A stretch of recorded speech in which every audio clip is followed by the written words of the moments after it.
Adelante. Hola, ¿qué tal? Buenas tardes, buenas noches con todas, con todos. Estamos muy contentos de que estén aquí en este espacio, en el Encuentro Anual de Investigación, Innovación y Creación PUC 2022. De alguna manera, como lo presentaba el video que me precedió, este es un espacio organizado por la Universidad Católica, en particular por el Vicerrectorado de Investigación, que lo que busca es, pues, difundir los proyectos, investigaciones, temas e intereses de la comunidad académica de la universidad, pero sobre todo generar un diálogo entre distintos actores dentro y fuera de la comunidad, estudiantes, egresados, investigadores, docentes, gestores culturales, innovadores y demás, ¿no? Y así pues a lo largo de estos últimos días, hasta el próximo viernes 28, se han tenido una cantidad importante de actividades, de charlas, talleres, conferencias, de ingreso gratuito, por supuesto, y que pues activan en formato híbrido, algunas presenciales, algunas como las de ahora, pues, digitales, virtuales, activan estos espacios de conversación. No voy a expanderme mucho yo soy Félix Locio, jefe de la Oficina de Creación del Vicerrectorado de Investigación, y lo digo porque, digamos, dentro de las líneas estratégicas de dicho vicerrectorado, se parte de la premisa que la creación, pues, es un espacio fundamental para la producción de conocimiento, ¿no? El conocimiento se produce desde distintos lugares, con distintos métodos, lenguajes, y evidentemente no es un monopolio ni de un lugar, digamos, en el mundo, ni de un tiempo tampoco.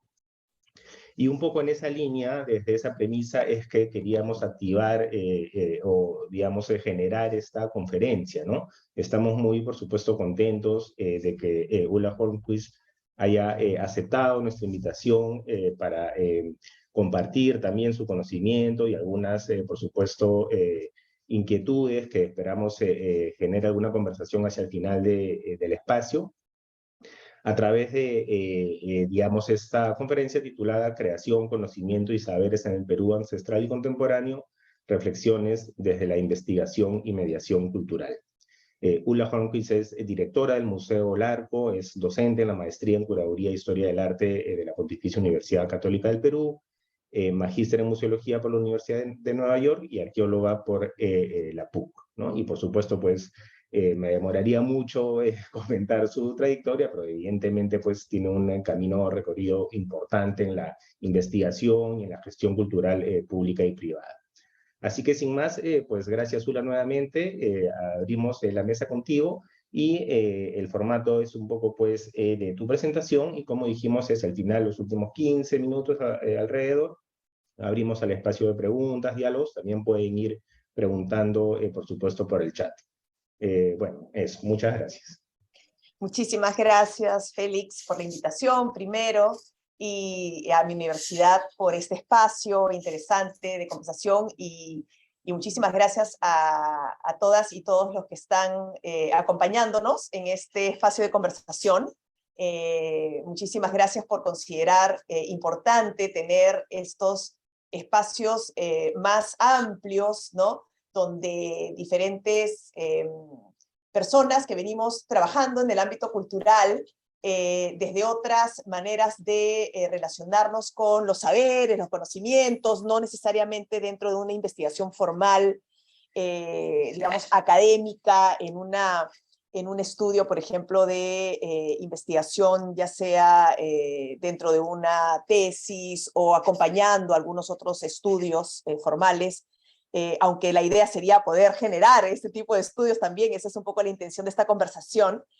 sino desde una práctica en un espacio como son los museos, que también se vinculan históricamente con la investigación, con los conocimientos y saberes históricos, tecnológicos, de diversas disciplinas, ¿no? Pero sobre todo con la posibilidad de que sea un espacio de interacción, no solamente entre las personas que trabajan tras bambalinas, sino precisamente con una gran y amplia diversidad de públicos, y es ahí donde se generan una serie de dinámicas que creo yo aún no están suficientemente valoradas, estudiadas, investigadas, y con posibilidad de ser realmente usadas, multiplicadas como importantísimos espacios que generen, porque lo generan, la práctica nos dice eso,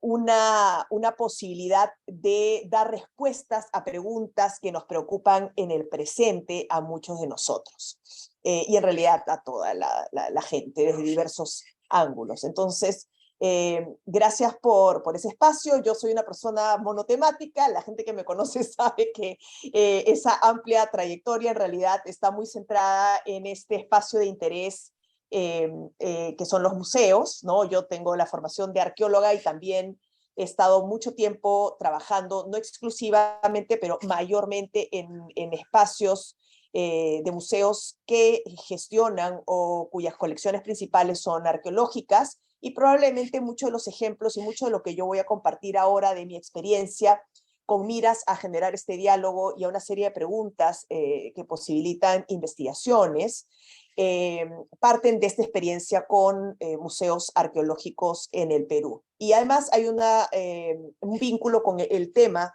que hoy día queríamos abrir, digamos, a la discusión.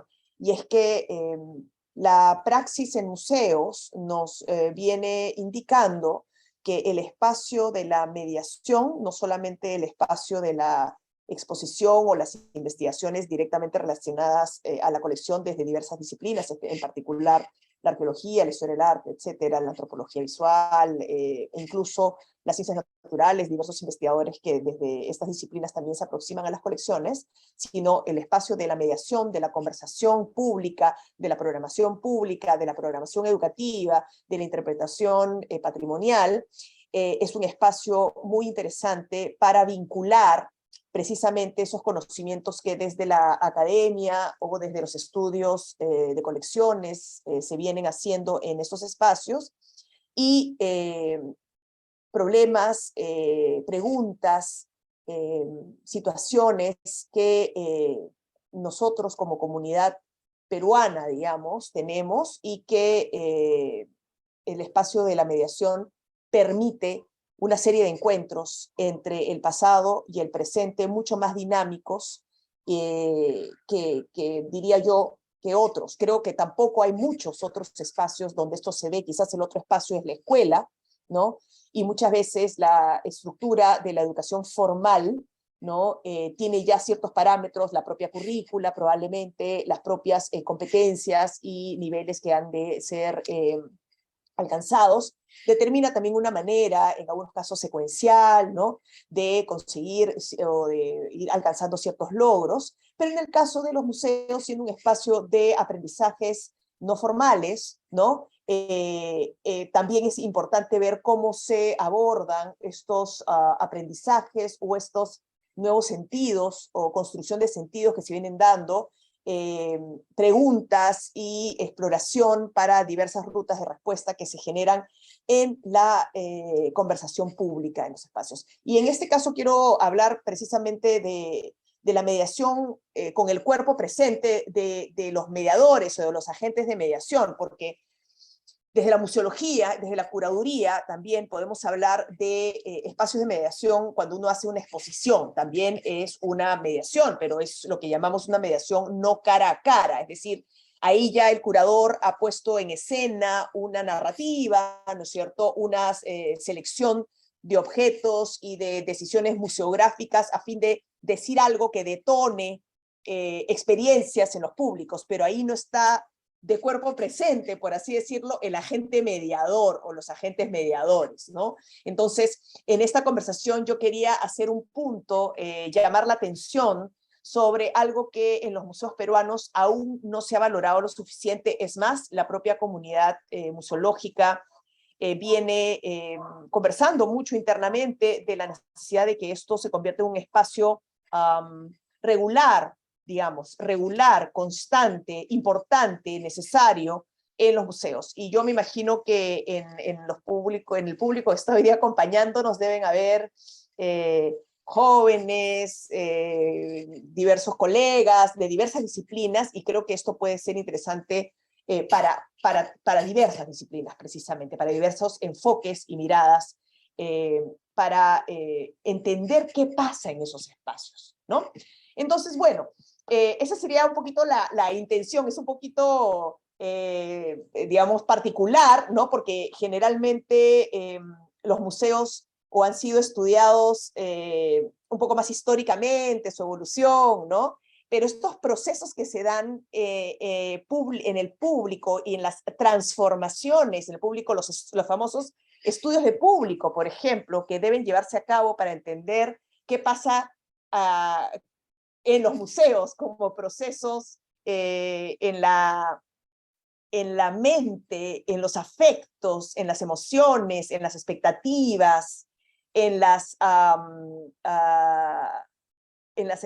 expectativas también de aprendizaje y también simbólicas, vamos a decir así, del público, no han sido lo suficientemente estudiadas, y más en nuestro contexto. Y tengo que enfatizar el hecho de los museos peruanos, porque no hemos entrado como contexto, digamos, de país a la investigación todavía museológica en esos aspectos. Creo que mucho sí hemos estado presentes desde los estudios disciplinarios, la importancia que tienen nuestras colecciones históricas, arqueológicas, todos esos estudios de colecciones que cada vez más se emprenden para poder complementar estudios, por ejemplo, de campo, de la arqueología. Esto se ha ido ganando terreno, digamos, los estudios de colecciones y la importancia que los museos tienen como estos espacios donde se construyen saberes.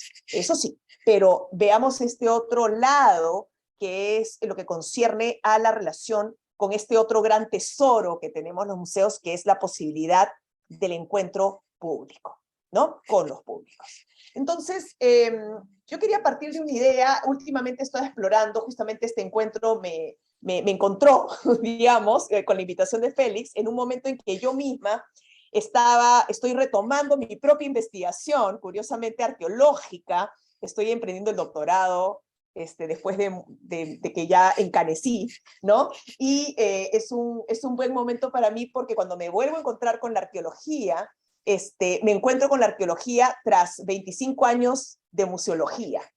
Y es algo muy interesante para mí, porque yo tengo estas preguntas muy a flor de piel, y es de qué manera la museología me permite también entender la arqueología y los estudios arqueológicos y los estudios de colecciones arqueológicas en mi país de una manera diferente, ¿no? Entonces ahí hay unas preguntas también como de rebote, ¿no? De cómo se encuentran estos dos espacios de investigación, la museología y la arqueología, en mi experiencia, pero también quisiera ver cómo esto nos cuestiona, también cómo la disciplina ha sido llevada, ambas disciplinas, la museología y la arqueología, cómo han estado conversando o no en nuestro país.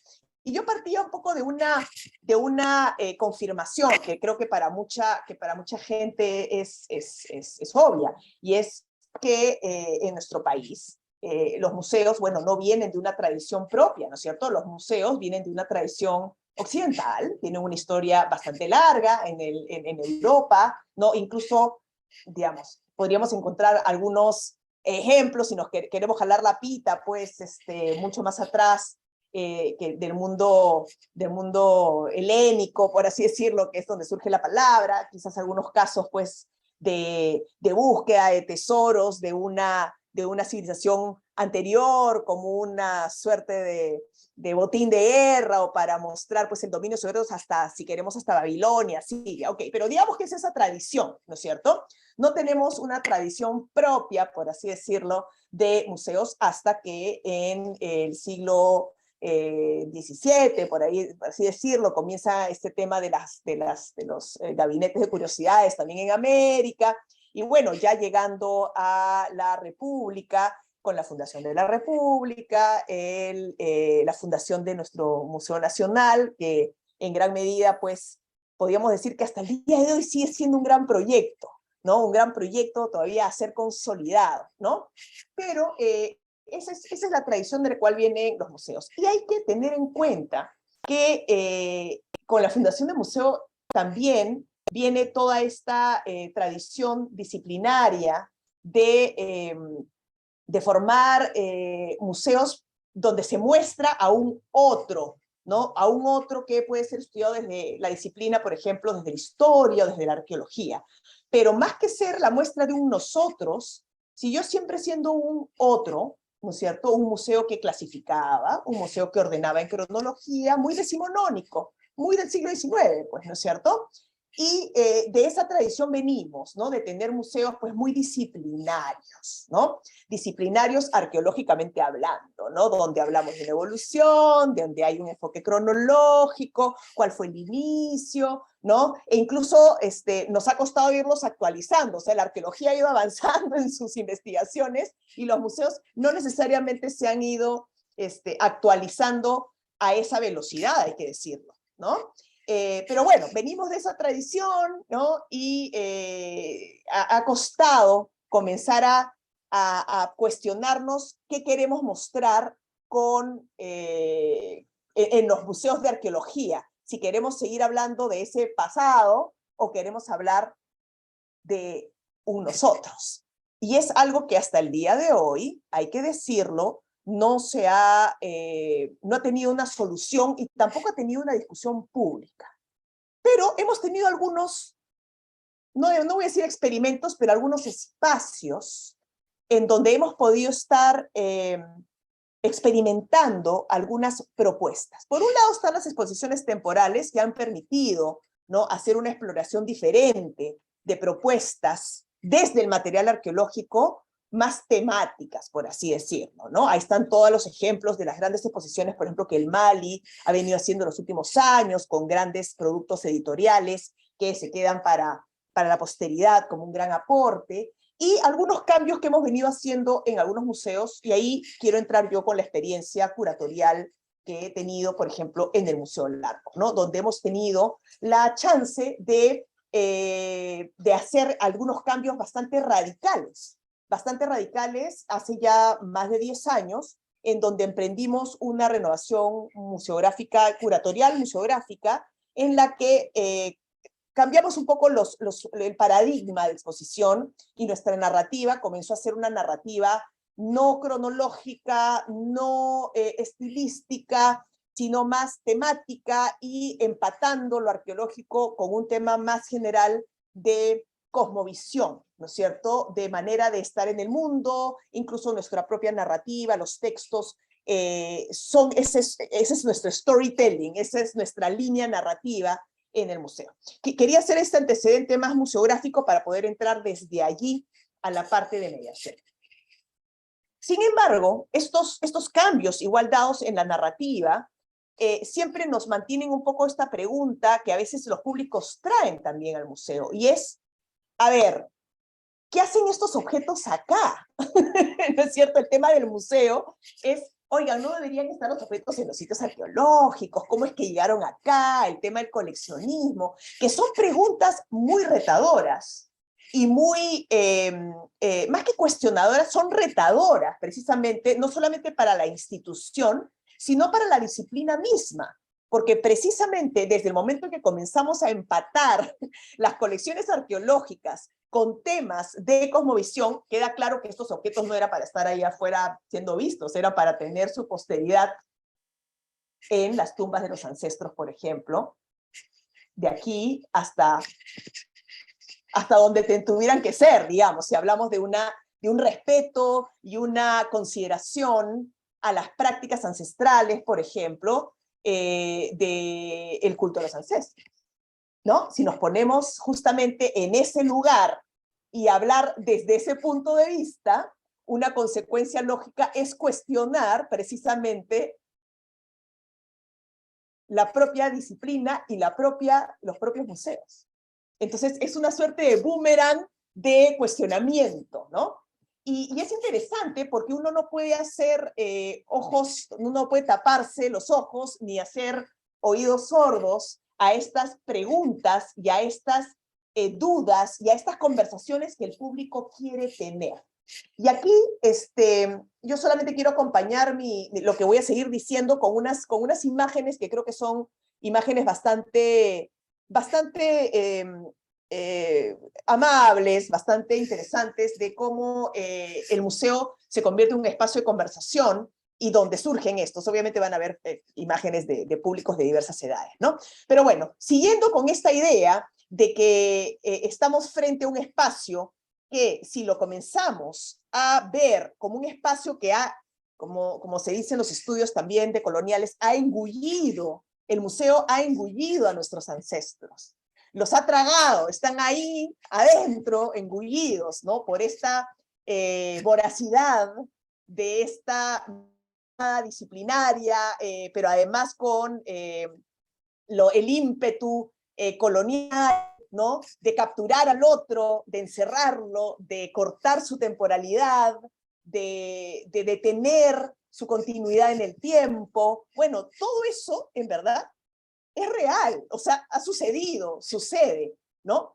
Pero la pregunta es, ¿los museos siguen siendo o no espacios donde precisamente estos cuestionamientos pueden ser discutidos y pueden ser conversados, y si es que hay posibilidad de supervivencia de instituciones de este tipo porque siguen siendo relevantes para la sociedad el día de hoy? Más allá, y aquí quiero dejar bien claro, más allá de ser espacios donde efectivamente se pueden transmitir un saber disciplinario, es decir, puedas aprender más sobre esta cultura, sobre esta otra, sobre aquella, ¿no? Eso está claro que sucede en los museos, ¿no? Pero estamos yendo un poquito más allá, es decir, si realmente nos colocamos en una posición en la que queremos acercar estos objetos del pasado a una manera de entender el estar en el mundo propia de estas culturas, de estas sociedades ancestrales, nuestros antepasados, que fueron los creadores de estos objetos, vamos a tener que cuestionar el hecho de que están allí y cómo están. Y ahí entra precisamente la posición de quienes nos convertimos de alguna manera cuando estamos en escena, ya no tras bambalinas, sino ahí delante, en las salas, en las galerías, en esta programación pública constante, ya sea con público escolar o con público familiar, o con público adulto mayor, que también visita el museo constantemente, nacional o extranjero, pero aquí estamos sobre todo hablando de mucho público peruano, ¿no? ¿Qué nos toca en esa posición? ¿Por qué creo yo que la mediación termina siendo un espacio, por un lado, retador, por otro lado, que posibilita que detone estas conversaciones y a la vez las hace posible como espacio de construcción de nuevas posibilidades precisamente para estos espacios, y que también permite entender a esta disciplina arqueológica el día de hoy de una manera diferente, ¿no? Ya no solamente como una práctica que ha venido sacando a la luz, obviamente, objetos, pero también registrando contextos y también entendiendo el pasado, pero que hay que decirlo también, porque esto a veces choca, pero es así, la arqueología de por sí también es una disciplina, a ver, destructiva en parte, ¿no es cierto? O sea, lo que ya excavamos no vuelve a estar como ya estuvo, ¿no? Sobre todo cuando se emprende cierta práctica de excavación en contextos pues que están superpuestos y que finalmente uno para llegar a lo más profundo pues va a pasar por lo anterior, ¿no? Entonces sí, son prácticas de la academia, de ciertas disciplinas, que cuando uno está fuera, y es lo que pasa con el público que va a los museos, y eso es lo que a veces los académicos no ven, no vemos, hay que decirlo, pero quiero en ese caso decirlo un poco desde el punto de vista del museo, no lo ven. Y es que el público tiene muchos cuestionamientos y se pregunta y dice, ¿por qué lo hacen? ¿Para qué lo hacen si esto sucede en el camino? ¿No es cierto? ¿Por qué no dejarlo como estaba? ¿Por qué es importante sacarlo? ¿Por qué? A ver, y entonces ahí comienzan todas estas conversaciones muy interesantes en las que creo que la arqueología y la museología tienen unos puntos muy interesantes de encuentro. Por un lado, creo que, como dicen algunos investigadores arqueólogos, con toda la renovación de la disciplina, con arqueologías críticas, con giros ontológicos en la disciplina también, y es que la disciplina arqueológica tiene una ventaja, y hay que reconocerla, y es que tenemos una relación privilegiada con la materialidad. Y esa relación privilegiada con la materialidad no es solamente con la materialidad del pasado, y ahí hay una cosa interesante, sino también con la materialidad del presente. Es decir, ese encuentro con la materialidad del pasado que tenemos en los museos debería poder permitirnos comenzar a cuestionar y entender también nuestra relación con la materialidad en el presente. Es decir, cómo valoramos, por ejemplo, nuestra relación como productores, como creadores, como consumidores, como creadores de imágenes, como consumidores de imágenes en el presente. Esta relación que tenemos con los objetos desde la arqueología, tenemos que ser capaces en los museos, detonándose estas conversaciones, desde la materialidad del pasado que es tan atractiva, que es estéticamente tan llamativa, que emocionalmente nos vincula muy rápidamente, nos emociona. Bueno, esto debería ser un punto de partida para comenzar a conversar sobre esta relación con lo material en el presente. Ahí hay una cosa que no hemos hecho aún. Y nos paramos conversando de lo que pasaba en el pasado, cómo lo hacían en el pasado, y qué antigüedad tiene, y de qué lugar es. Y la gente está emocionada por lo que ve, pero quiere entenderse, no solamente entender a los moche, a los cupinique, a los chimú, a los incas. Queremos entendernos a nosotros hoy. Y entonces ahí, por un lado, la arqueología tiene una ventaja, nuestra relación con la materialidad, como un montón de investigadores arqueológicos lo saben. Y por otro lado, la museología tiene este otro, digamos, punto importante, que es, bueno, más que la museología, yo diría ahí ya entra la mediación en sí misma, ¿no es cierto? O sea, el poner el cuerpo ahí y decir, a ver, ¿qué es la mediación? Cuando yo hablo con los practicantes del museo que vienen de diferentes disciplinas y lo que van a hacer es mediación en sus múltiples y diversas posibilidades, básicamente estando ahí presentes, pero también generando algunos textos curatoriales, en fin, es decirles, tu posición de mediación no es el que va a comunicar de manera simple un complejo contenido arqueológico. Eso no es. No es mediar para facilitar un contenido complejo de artículo académico y convertirlo en un artículo o en una frase más fácil. No, no. El rol de mediador, en realidad, es ponerte entre esos saberes múltiples que se tienen de las colecciones, el conocimiento disciplinario generado, no solamente por la arqueología, por la historia del arte, por los diferentes investigadores que han venido de diferentes disciplinas a enseñarnos a saber más sobre nuestras colecciones, y el público, y lo que el público viene con sus preguntas. Y ahí la mediación aparece como casi como un arte, es decir, saber qué sacar de la mochila y qué no, ¿no es cierto? Es decir, qué recurso, el saber se vuelve un recurso en realidad, no un objetivo en sí mismo. Los saberes disciplinarios se convierten en un recurso para poder conversar y para poder atender la pregunta que tenga el público, y muchas veces esas preguntas no son las preguntas académicas que uno podría suponer. Es decir, no van a venir necesariamente a decir en qué contexto vivieron los fulanos o en qué época. No, una pregunta no es necesariamente mejor dicho, no vienen con preguntas necesariamente cronológicas o estilísticas o tipológicas, ¿no es cierto?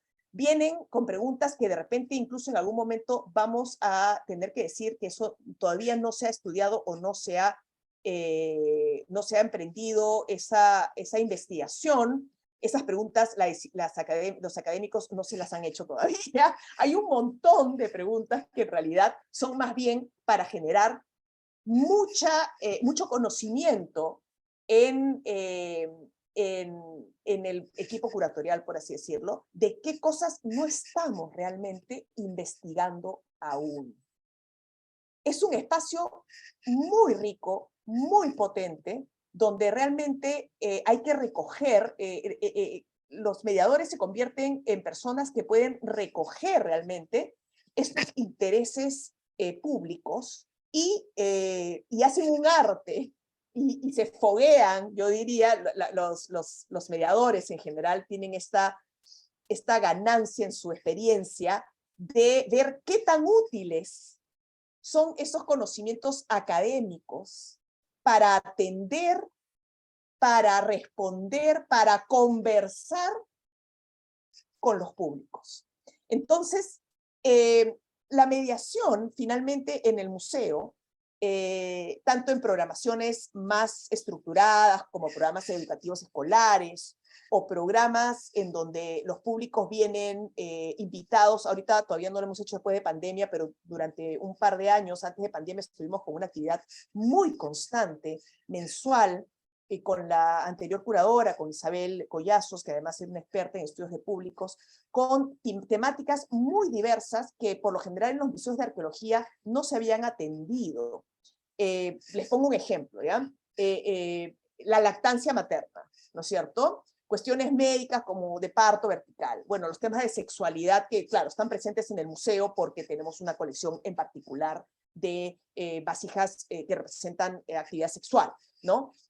Pero ahorita me mal haría la música, ¿no? Una serie de temas en los que los investigadores o las personas que venían a conversar con el público no provenían de la arqueología, ¿no? Provenían de diversos ámbitos, no solamente de la investigación de diversas disciplinas, sino también del quehacer artístico, o de la práctica también, por ejemplo, religiosa, etcétera, ¿no? Entonces, esos espacios nos permitieron realmente darnos cuenta del valor del encuentro público y de la conversación como el eje de la construcción de conocimiento sobre nosotros, y al decir nosotros, tengo que hacer un nosotros muy diverso, ¿no? Nosotros como museo, nosotros como comunidad que se encuentra peruanos, compatriotas en este espacio, ¿no? Y nosotros culturalmente diversos, ¿no? Y con un pasado muy profundo, ¿ya? Ese espacio de conversación sobre un nosotros en construcción era lo más valioso, ¿no? Y yo sí soy una convencida que ese es un espacio que aún no ha sido investigado lo suficiente, que se requiere el concurso de la sociología fuertemente, de la educación, de la pedagogía, ¿no? De la psicología del desarrollo, psicología del aprendizaje, ¿no? Se requieren todas estas confluencias, más allá de las disciplinas clásicas que trabajan en los museos. Los estudios de público son un espacio en donde entran herramientas de todas estas otras disciplinas para poder recoger realmente qué es lo que el público espera de los museos como espacios de investigación y de creación. No solamente como espacios donde haya un estudio y una investigación disciplinaria de las colecciones, que lo debe haber, porque es la base de los recursos con los cuales emprendemos estas programaciones y estas conversaciones. No podemos ir a conversar sin nosotros venir con digamos, temas de conversación, por así decirlo, ¿no? En el museo. Pero estamos conversando, es decir, no estamos yendo a imponer ni una verdad, ni un saber único, ¿no es cierto? Sino que vamos a ir a conversar. Y esa palabra en los museos, lamentablemente, tampoco ha sido lo suficientemente valorada. A veces pareciera que es, bueno, vamos a ir a conversar de cualquier cosa, y no. El espacio de conversación en sí es un espacio, en los museos en particular, diría yo, un espacio en donde se recogen realmente preguntas muy profundas del público. Es decir, que sí se detonan desde el vínculo que el público tiene con una identidad, con su historia, con el otro que tiene al lado y que está compartiendo ese espacio. Yo quisiera, ahorita estoy tratando de juntar un poco la experiencia del Museo Larco recientemente, pero con otra experiencia un par de años antes, en el Museo del Banco Central de Reserva, que también la puedo traer a colación, porque está en la línea de esto que estamos conversando ahora, y voy a cerrar con esto en los próximos 5 minutos para tener espacio para las preguntas y la conversación. En el MUSEN se emprendió también un trabajo así de recojo de las preguntas del público en los espacios de mediación con mucha intensidad. Y se hizo de manera bastante creativa a través de una serie de actividades que recogían de manera escrita lo que el público preguntaba y lo que el público mencionaba, y lo que le generaba al público este contacto con su patrimonio, con su historia, con lo arqueológico, con el arte popular, etc. Y esas diversas actividades que se llevaron a cabo, que las pueden encontrar en la página web del MUSEN, que se llamaron Emocionarte, Etiquetarte, una serie de actividades con el arte al final, permitieron ya cuando yo estaba de salida, no solamente llevar a cabo un catálogo comentado de conexión entre las diferentes, se llama conexiones justamente entre las diversas colecciones, sino que permitió plantear una ruta de exposiciones futuras del MUSEN, que ya empezó, creo que una fue antes de la pandemia y la segunda exposición ha sido justamente post pandemia, recogiendo el interés del público por temas de conversación, que no era, hay que hablar de numismática, o hay que hablar del arte popular, o hay que hablar de la cultura bicús, sino que los temas eran, ¿saben qué? Hay que hablar de nación. ¿Saben qué? Hay que hablar de género. ¿Saben? De la mujer. ¿Saben qué? Hay que hablar del cuerpo, porque no nos atrevemos a hablar del cuerpo. ¿Saben qué? Tenemos que hablar de las historias que contamos. Esos eran los temas que salieron. Esos temas no han sido propuestos desde el equipo curatorial del MUSEN así porque se les ocurrió. Ha sido recogido de los espacios de mediación del museo mismo durante 2 años o casi 3 años de constante actividad de recojo de las conversaciones del público en el espacio museo. Y eso sí ha tenido una ruta en el museo expositiva, museográfica, que responde al público. En nuestro caso, por ejemplo, en el Museo Larco, ahorita, después de haber retomado, después de la pandemia, la reapertura pública y la mediación, vamos a retomar desde este próximo verano los estudios de público que hemos comenzado a hacer con nuestra comunidad peruana en los veranos anteriores a la pandemia, de cómo entra el público antes de la exposición y cómo sale. No solamente por tema de transformación, sino qué preguntas en realidad se generan en el museo, qué se responde y sobre todo qué nuevas preguntas se le generan al público en el museo, ¿no? Entonces, quizás para redondear un poco, yo creo que el espacio de la mediación en los museos, en particular los de arqueología, porque son los que yo más conozco, creo que generan un espacio preferente, privilegiado, para que el público que viene a nuestras exposiciones se cuestione muy fuertemente. Primero, se emocione y se vincule.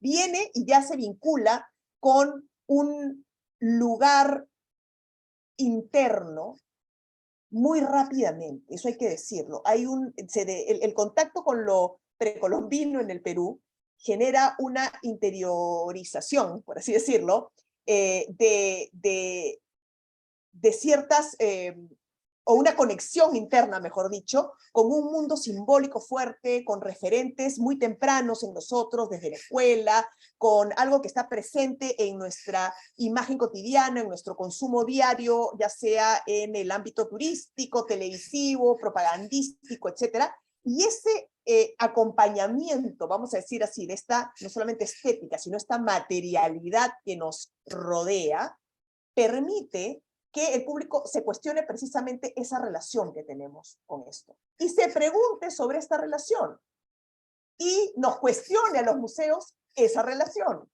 Y tenemos que estar dispuestos a mantener esas conversaciones porque permiten hablar de un nosotros y de un nosotros en el presente, en esta construcción de nación, en esta relación que tenemos con la diversidad cultural, porque nuestro pasado es diverso, hay que decirlo, no es monolítico, precisamente. Entonces, una serie de preguntas que tenemos hoy en día sobre nosotros, yo creo que hay que privilegiar ese espacio de la conversación en los museos y no tenerle temor a salir del espacio disciplinario, precisamente, que es algo que muchas veces nosotros, por ejemplo, cuando hacemos el espacio de práctica, nos solicitan muchas veces personas que ya han estado fuera de la universidad varios años y quieren hacer prácticas. Nosotros estamos privilegiando el hecho de que los jóvenes terminen o en el último año de la universidad o recién salidos vengan de frente al museo.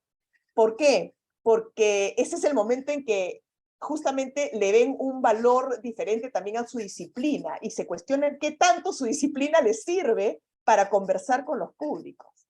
Y es un momento de práctica no solamente de la disciplina, sino realmente en la cancha de decir, a ver, qué valor y qué importancia pública pueden tener estos saberes que se han generado o que se generan dentro de la academia, ¿no? Entonces, este es un encuentro hoy día desde el mundo académico, digamos, pero que nos hace pensar en qué otros espacios que no son la universidad, por ejemplo, se generan preguntas de investigación muy importantes y también algunas respuestas, porque sería bien interesante registrar ya de manera más sistemática estas transformaciones y estas respuestas también que el público se da después de interactuar de manera activa, no pasiva, interactuar de manera activa en estos espacios de mediación, porque la mediación es precisamente simplemente permitir que el público esté en participación, en conversación, con lo que el museo puede ofrecer y con lo que el mediador está en disposición y en capacidad de acoger y conectar, precisamente, ¿no? Así que, bueno, básicamente yo quería comentarles esto, es un momento un poco de necesidad de abrir la cancha y de contarle a la comunidad académica que somos un espacio importante de investigación, es decir, que queremos ser investigados, mejor dicho, ¿no es cierto? Que somos un espacio que requiere el concurso de la investigación multidisciplinaria y que ojalá que se tome así, porque creo que mucho podemos aprender y generar sobre procesos de construcción de conocimiento, de saberes y de sentidos, de comunidad y de construcción de nación dentro de estos espacios que, digamos, han ido variando también a través del tiempo, ¿no? Pero bueno, esto es, Félix, yo quisiera que si hay preguntas o comentarios podríamos acogerlos. Perfecto, no, muchísimas gracias, Ula. La verdad que me quedo yo también con varias ideas y preguntas. Y solo antes de pasar a las preguntas, que hay un par ahí en el chat, también desde el Facebook, que ya las comentaré. Digamos, empezamos la charla diciendo que una premisa de este encuentro y de estos espacios es cuestionar los lugares desde donde se asume la producción de conocimiento, ¿no? Y creo que lo que tú has mostrado, pues, desde nuestra propia historia, desde el Perú prehispánico y toda la materialidad que ello conlleva, empata muy bien también con la época, ¿no? Con la cultura visual de la época, y además nos abre justamente muchos caminos para tanto cuestionar ese lugar de producción de conocimiento, como precisamente ver cómo se produce, ¿no? Y qué vínculo genera con los públicos, ¿no? Pero bueno, yo tengo aquí un par de preguntas, pero no, primero, por supuesto, las personas. Entonces, allí Emilia agradece la presentación, ¿no? Muy interesante. Y pregunta qué estrategias, por ejemplo, han sido puestas en práctica en los museos para generar esta conexión entre el pasado y presente, ¿no? ¿Qué mecanismos, estrategias, algún caso puntual quizás? Eso pregunta Emilia. Después, si quieres, vamos con esta pregunta y luego leo la siguiente. Sí, mira, yo creo que podría mencionarle, Emilia, dos cosas que el museo sí ha hecho activamente. A ver, en el museo en el cual yo estoy, porque podría mencionar en algunos otros casos, ¿cierto? Primero, que siempre todo tema, toda curaduría, toda comunicación, por ejemplo, en redes también, porque ahora estamos bastante activos en el mundo de las redes sociales, y esto, o sea, pandémicos y pospandémicos, digamos, partimos siempre de temas de actualidad. Es decir, no emprendemos una conversación en donde el pasado es el protagonista, sino siempre el presente. ¿Cómo? Bueno, hay cosas muy simples. O sea, a ver, por un lado está, si nos ponemos ligeros y un poco dentro del ámbito más efímero que empata mucho con los nuevos tiempos, y a veces yo también he escuchado críticas muy duras de uno no se puede perder en eso de lo efímero, y claro, no se trata de perderlo, pero tampoco hay que descuidar y no verlo, ¿no es cierto? Y no, digamos, utilizarlo. Hay temas como efemérides o situaciones actuales, muy presentes, coyunturales, que conversan y que pueden detonar alguna conexión inmediata con el pasado, ¿no? Hay cosas que pueden incluso ser propias de ámbitos de humor, ¿no? Que ahí viene el otro tema. Yo quiero mencionar este tema del humor y por alguna razón lo he tocado, porque cuando yo enseño en la maestría de Historia del Arte y Curaduría, una de las cosas más difíciles es romper la severidad de la investigación o de la actitud académica para que los investigadores usen el humor, que es un aspecto elevado y sofisticado. O sea, aquí hay a veces una mala relación con el humor. Yo creo que los peruanos tenemos esta idea a veces de que el humor es la burla, ¿no? Y no, el humor, tenemos muchos casos de humor sofisticado, y yo creo que tenemos que poder perderle el miedo a usar el humor, y eso pasa por dejar de estar un poco pegados de nosotros mismos, ¿no es cierto? También significa poder reírnos un poco de nosotros mismos.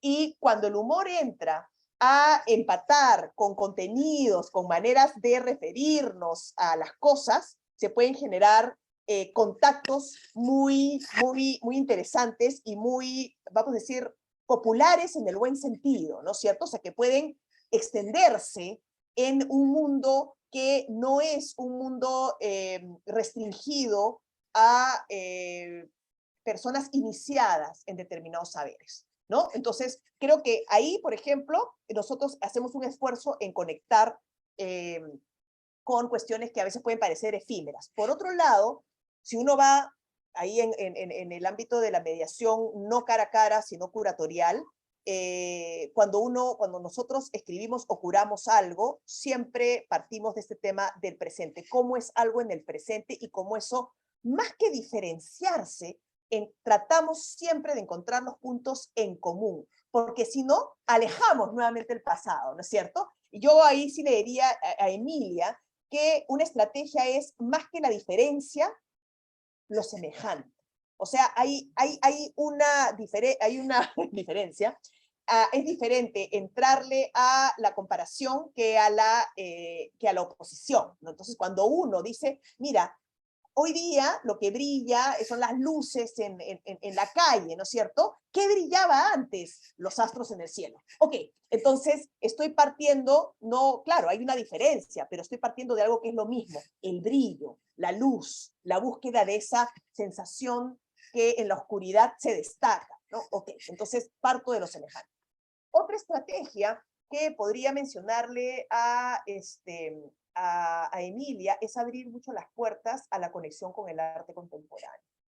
Eso es algo que recientemente he estado hablando fuerte, no sé si la vez pasada hablábamos Félix, o con otros amigos también del ámbito artístico-cultural, y es qué importante es cuando el arte contemporáneo conversa directamente con nuestra historia y con el material precolombino, porque es como se salta a garrocha un montón de distancia, en una distancia que parece que esos 500 años hubiesen impuesto y alejado. Entonces, cuando el arte contemporáneo se conecta a un arte precolombino, es como que se generan una serie de lecturas, digamos, y se acerca a una estética y a una manera de leernos y decir las cosas usando arte, por ejemplo, que permite un acercamiento, diría yo, del público casi inmediato y muy sensible, ¿no es cierto? Que no pasa necesariamente por la palabra, que pasa precisamente por la experiencia, el gesto, la percepción, ¿no? La emoción estética, etcétera, ¿no? Ahí hay dos, ¿no? Las otras, tendría que mencionar de otros museos también, pero sí creo que hay mucho de experimentar hoy en día. Se está experimentando mucho con esto, ¿no? Gracias, Ula. Voy a conectar un par de preguntas que tienen que ver con lo último que has mencionado. David Flores Ora hace un comentario que está allí, digamos, felicitando tu trabajo, por supuesto, la charla, y pregunta qué hacer con los no públicos, ¿no? Con esos que no vienen, digamos, el público masivo, quizás, ¿no? Esa masa, ¿cómo hacer con ellos? Y bueno, que es una pregunta que él le reconoce como difícil, pero la plantea. Y Verónica también pregunta, digamos, sobre el mediador, ¿no? Sobre el estudiante mediador. El museo o tú o el equipo que busca en el mediador, ¿no? Digamos, ese que toca la puerta y dice, yo quiero hacer mediación, un poco, Sí, ¿qué es lo que se bonitas busca, ¿no? preguntas. A Y ver, no David, pueden... sí, mira, David, en realidad es una buena pregunta. Yo creo que sí, en los dos casos más importantes en los cuales yo he estado vinculada a museos, más tiempo y quizás con responsabilidades más institucionales, más de pensar un poco la estrategia en general, yo te diría que la preocupación, más que cuidar al público ya existente, ha estado en la captación de público nuevo, ¿ok? Estos dos casos son, bueno, en el caso del Museo del Arco y el caso del Museo del MUSE, ¿ok? Primero quiero hablar del caso del MUSE, ¿no? En el caso del MUSE, es un museo gratuito. Y era un museo, es un museo, que estando en una de las calles más transitadas de la ciudad, o sea, Ucayali con Lampa, ¿no es cierto? Era como, ¿quiénes vienen al museo, no? Y quienes que estaban yendo al mercado central a comprar, ¿no es cierto? O a comprar a Girón de la Unión, porque no era necesariamente el público que consideraba que esa puerta abierta en la calle era para este público. Es decir, para ti, ¿no? Y había una serie de cuestiones, David, que van a parecer muy prácticas, pero eran importantes. Por ejemplo, el hecho de saber que tu público que va a ir viene con ciertas características y hay que atender esas características. Te pongo un ejemplo. La gente venía con bolsas. Y si le dices a la gente que no puede entrar con bolsas, entonces la gente no va a entrar. Entonces, ¿qué tienes que hacer? Si quieres que entren, pongo un lugar donde puedan dejar tus bolsas. Literalmente, eso fue lo que hicimos en el museo. Hicimos casilleros. O sea, así de simple, ¿no? O pusimos bancas porque la gente entraba cansada y a veces los chiquitos jalaban a los papás para entrar y los chiquitos querían entrar y el papá estaba muerto de cansancio. Bueno, ponle una banca para que se siente. O sea, y eso también es estudios de públicos. Eso es entender que el público es gente. Es decir, es gente que se cansa, que tiene sed, que quiere ir al baño, que camina, que no tiene tiempo, ¿no es cierto? Que carga cosas. Todas esas necesidades del público no pueden estar ajenas a lo que tú vas a, digamos, al mensaje que le vas a decir, que es, el museo es para ti. Ah, pero ¿sabes qué? No entres con bolsa. Ah, pero ¿sabes qué? No hay banca. Ay, pero ¿sabes qué? No te va a prestar el baño. Ah, pero, o sea, si es un, pero por si acaso, gran favor te estoy haciendo permitiendo que entres al museo, ¿no? Entonces, no es una estrategia, entre comillas, muy curatorial, David, lo que te acabo de contestar, pero es directoral. Es decir, sí tiene que ver con la mirada institucional. Y es lo mismo que hicimos en el Museo del Arco. ¿Por qué? El Museo del Arco fue creciendo en gran medida también con sus públicos, por más que atienda a un fuerte componente extranjero, y ahora ha crecido mucho el público peruano tras pandemia. Entramos a los televisores de la gente, con los videos, etcétera, pero la gente sintió que le estábamos hablando a ella. Y hemos conocido a cada diferente público que viene para atender sus necesidades. Y entonces, más allá de la parte curatorial, está la parte de la experiencia integral. El público no va buscando solamente un texto que leer o una pieza que ver. El público también está buscando una bienvenida. El público está buscando sentirse acogido. Porque el museo es un espacio donde la gente tiene que ir a pasarla bien. Y lamentablemente durante muchos años, y los que son de mi generación, hemos pasado por el hecho de que ir al museo era que alguien te hablaba y que no entendías nada. Y que para empezar estabas 2 horas parado en fila india y que salía después y bueno, ya tenías tu cheque de buen ciudadano, ¿no? Entonces, el museo no es una experiencia curatorial. Y te lo dice una curadora. El museo es una experiencia integral. Es una experiencia de vida, es una experiencia de bienestar. Así es, Verónica, por eso el agüita, pero ya no damos agüita por la pandemia. Sí. Verónica tenía otra pregunta que me la puedes repetir, Félix, por favor. Tenía que ver con los mediadores, las mediadoras mismas, qué Sí. se busca en ellos un poco, ¿no? Mira, es una buena pregunta porque, a ver, yo creo que una de las principales cosas es que se acoja a sí mismo como una persona que no solamente ha estudiado una disciplina, sino que le gusta la fotografía, que le gusta ir a la playa, que le gusta un deporte en particular, que baila en un grupo de baile de la universidad o de donde sea, ¿no es cierto? Cuando conversamos con ellos es, ¿quién eres tú? ¿Qué haces? Porque todo eso que tú eres es lo que tú tienes que traer a la mediación, no solamente tu saber de la disciplina. Entonces buscamos que la persona con la que conversamos, por más que ha pasado por el ámbito académico, voy a sonar horrible, pero ya a mis 53 años yo creo que me puedo dar estas licencias, ¿no? No lo haya deformado tanto la academia como para abandonar todos sus hobbies, por ejemplo. ¿Se dan cuenta? O sea, ese es el tipo de cosas que buscamos, que todavía tenga esta mirada de sí mismo como una persona que tiene muchas cosas que hacer en la vida y muchos gustos, ¿no? Más allá del interés de investigación particular o de un conocimiento en particular. Eso es lo que yo te diría, Verónica, y tratamos de que lo saquen a la luz durante el proceso de mediación. Gracias, Zula. Ya estamos ahí al tiempo, pero sí. Yo sé, 8 puntos.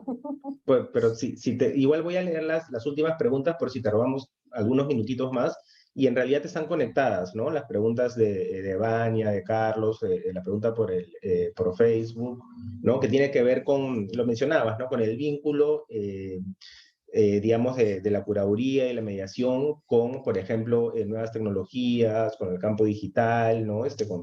Desde ahí con el acercamiento a públicos quizás menores, con las industrias culturales, ¿no? Desde distintos lugares las preguntas han ido por ahí. Entonces, sí, por ahí nos puedes comentar un poquito de eso. Miren, ahí estamos nosotros mismos aprendiendo. En pandemia hubo una cosa muy interesante y es que curaduría comenzamos a hacer un poco todos en el museo y se hizo una suerte de transversalización de la producción de contenidos.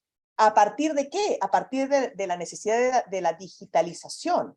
Entonces, fue en ese momento en que compañeros de trabajo, compañeras de trabajo, con las que tenemos una diferencia de generación, eran personas que tenían mucho más saberes y habilidades, y además como usuarios y usuarias de redes sociales, comenzamos a conversar con ellas mucho más intensamente y a trabajar lo que fue precisamente, y lo que sigue siendo, lo tengo que decir, eso ya no ha cambiado, eso se ha mantenido como una constante en el museo, en la producción de estos contenidos en redes sociales. Ahí ya no hay una suerte de curaduría exclusiva del área curatorial, sino se conversa y se está mirando qué está pasando y se conversa mucho con quienes tienen una relación más de usuario con estos espacios. Y también, obviamente, se está capacitando al personal en todo el área de producción digital y marketing digital, etcétera, que es obviamente necesario. O sea, eso por el lado de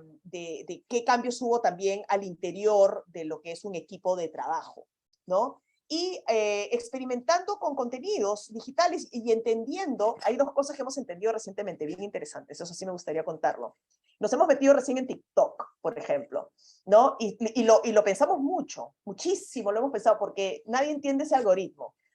Entonces, es como, dijimos, bueno, vamos a ver qué pasa, y nos hemos ido dando cuenta que por más que el TikTok sea este espacio medio loco que nadie sabe qué es lo que se viraliza al final, etcétera, sí hemos visto un poco la importancia que es siempre vincular el tema, la tendencia, el tema de conversación, por más coyuntural que sea, por ejemplo, a lo que la gente más responde y la gente busca en un TikTok de museo, es que aparezca nuestra colección.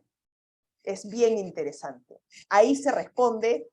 Le voy a poner un ejemplo. Ya, en el Día del Gato, nuestro gato pasó casi desapercibido, pero el gato Mochica con el señor Mochica con su gato, parecía un relojito que iba dando vueltas mientras íbamos viendo el TikTok. O sea, en un día tuvo 32,000, no sé, vistas. O sea, fue una cosa loca que no entendíamos qué estaba pasando, ¿no?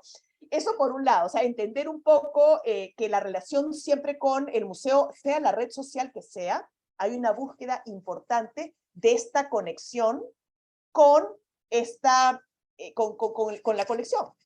Con la colección. Eso, ojo, por más que el tema no sea un tema arqueológico, la gente responde a la visualidad y al vínculo identitario y emocional y estético de la colección. Bueno, Ula, muchísimas gracias por tu tiempo, por esta charla tan enriquecedora. A todos, todas también por dar su tiempo en estar aquí, escuchar, comentar, preguntar. Y los invitamos, por supuesto, a todas las otras charlas y mesas que van a ocurrir en el marco de este encuentro hasta el próximo viernes. Sí. Ojalá que surjan investigaciones en algún momento sobre el ámbito museológico, y encantadísimos de poder conversar cuando quieran. Yo sigo enseñando en la universidad, o sea, también como profesora me encuentran en mi correo de ula@pucp.p. Tengo un correo antiguo, o sea, que me dejaron con mi nombre nomás, o sea, que es muy fácil. Perfecto, Muchas muchísimas gracias. gracias, en verdad, Ula. Y bueno, seguimos entonces. Buenas noches con todos. Gracias. Gracias. Gracias a todos.